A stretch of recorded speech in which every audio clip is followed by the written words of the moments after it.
Hey, what's going on, guys? Welcome to another Dokkan Battle video, and today I thought about finally doing my own tier list because I've beaten all the content in the game.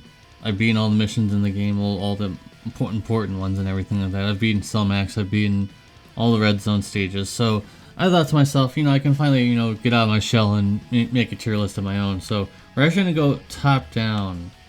Unlike where most people probably go from bottom up, from 10 to 1, we're actually going to go from 1 to 10. So, the number 1 unit, I think on global currently before the anniversary, is probably going to be Orange Piccolo. In my opinion, I think Orange Piccolo is very good. He has the transformation, which basically gives you a few free turns, and if you have 2 of him on your team, you get several free turns of just dealing damage. Yes, his damage is not the most impressive of all time, but you're getting several turns of just free damage and just not taking any real damage because you're not taking any damage when you're in your transform state. And even untransformed, he's actually pretty impressive. He can get pretty big numbers.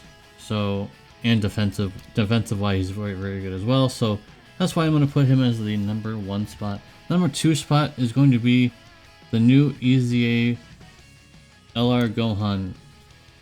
He is very, very powerful. One of the best LRs in the game, period. In terms of damage, defense, what more can you ask for? He links well with almost all Gokus that are, of the more recent ones. If you look on that one website, you'll see Gohan as always at the 7 out of 7 links.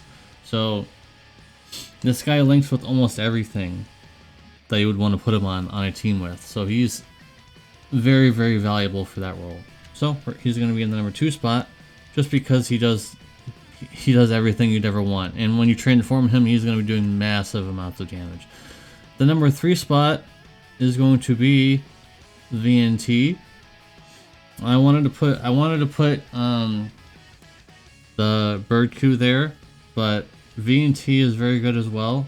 They can do a lot of teams right now, especially in global. Almost all the meta characters that you'd want to bring, they're under their leader skill. Even on 170%, you can still beat hardest content under 170%. 200% is not necessary all the time, except maybe if you're doing like Cell Max.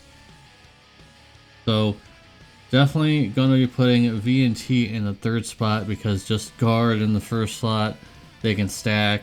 Now their stacking isn't really that impressive or anything. It's kind of slow because even if at the end of the content you're still not doing a lot of damage, so they're a defensive guy, but not too much offensively. So in the number 4 spot, we're going to be putting Bird Coup in there for sure. He definitely deserves to be in the 4th spot. You could actually argue him being in the 3rd spot, just because Bird Coup, even at 55%, can outperform most units in the game. Gets over 6 million attack stat easily on any team that you're putting him on, even on the lower ends of getting key and orbs and stuff like that. Can stack defense on his 18 key, of course, so very good. You can guard, he has revive. Like, what more could you ask for? Has a very good active skill. So very good unit there. So that's where Bird Coup is going to be in the number 4 spot.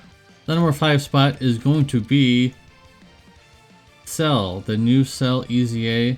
Now he's not nearly as high as Gohan because Cell still doesn't really have a complete team. Like, yes, he does have a team of AGL Cell and the physical Cell kind of, and that STR Cell, second form Cell, and things like that. And he kind of has a team, but it's not, the best of all time kind of thing. So that's the reason why he's in the number 5 spot. But he's in the number 5 spot because he's very good. He does insane damage when he's transformed. He can get over 20 million attack stat very easily with your Android team. Like, it's just super easy for him. All he has to do is just get some orbs, and he gets huge damage for no reason. So yeah, he's gonna be in the number 5 spot. Number 6 spot. This might be a little bit based, but I'm gonna be putting Cooler in the number 6 spot.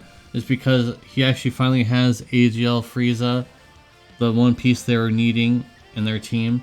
He's very powerful. He still does insane amount of damage. He still does huge amount of supers. It's insane.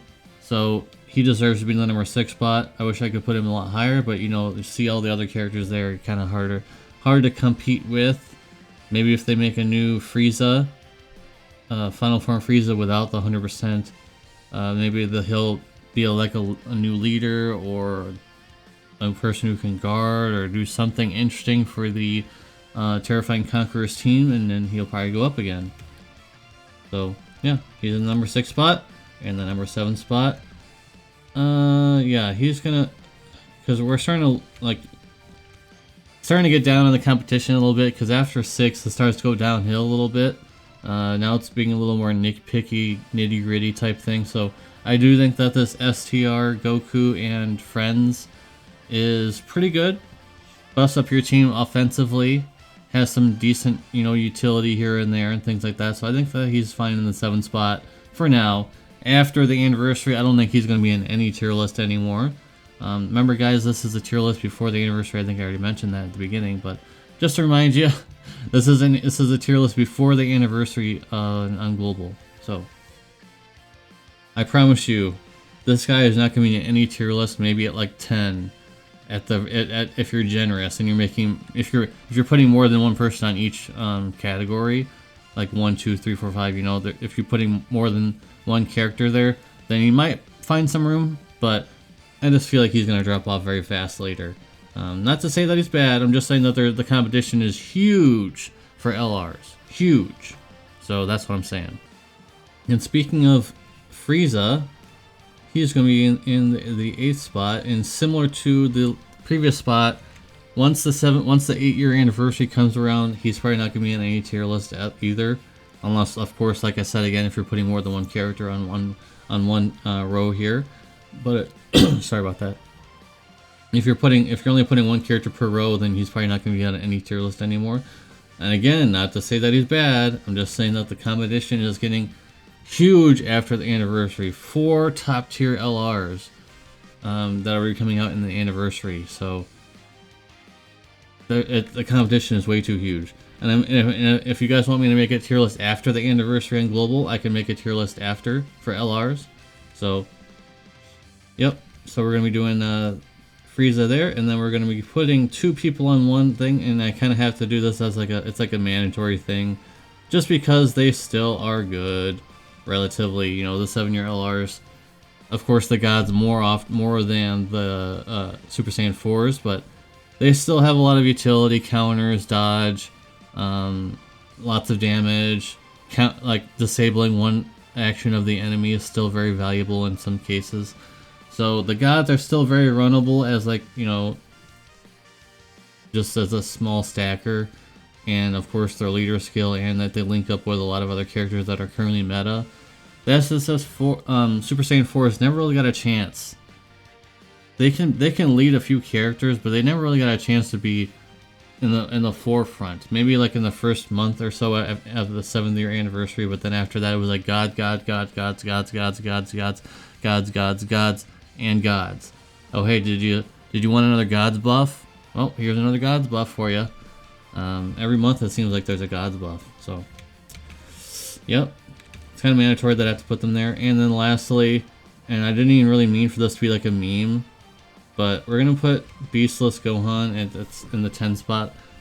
Just, I think it's like mandatory to have him in there at least a little bit, like he's getting his foot in the door at least a little bit, because he's pretty bad, but he's not awful.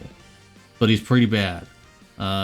You have to babysit him. If you got to make a whole team around him, you got to babysit him, and it's just not really worth the effort when you can just bring someone like Cell or Gohan, the easiest Cell or Gohan, who don't really need any babysitting to get huge amount of damage. Whereas Beastless Gohan requires a lot of ki. He has no real good, links for ki. In fact, I don't think he has any, is what I think the complaint was, right? I don't have him, but I read his kit many times and I've used him as a friend unit, so I can attest to that at least. So I think he deserves for now in the 10 spot, but after the 8th-year anniversary, he's not going to be in any tier list. I'm sorry. I really want a Beast Gohan, for a real Beast Gohan, and not this guy, as most of you guys do. He's not going to be in any tier list after the anniversary. And nice honorable mention is this guy. I didn't make a row for honorable mentions, but we're going to put this guy in. I think that he's very good.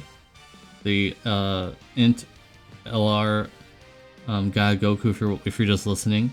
I think that he's very valuable.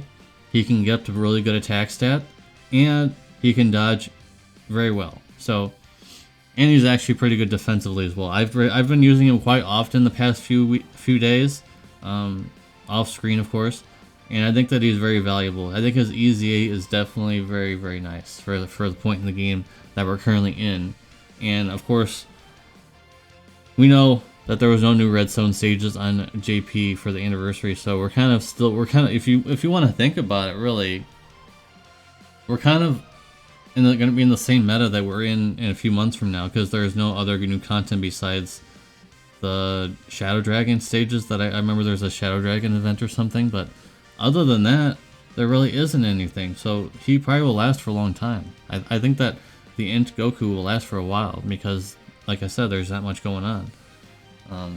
So that's my tier list, guys. Did I miss out on anybody? I don't think I did. Like, I love Metal Cooler. He's very cool. I love him, but doesn't really do anything. He really only leads the free-to-play Metal Cooler team, which they're very good. I use them in Ultimate Clash. They get the job done very easily. All of them have very good links with each other. They don't struggle with Ki whatsoever, so they're very good. But do they belong on a tier list? Not really. He doesn't really belong, unfortunately. His damage is kind of, you know, not that great.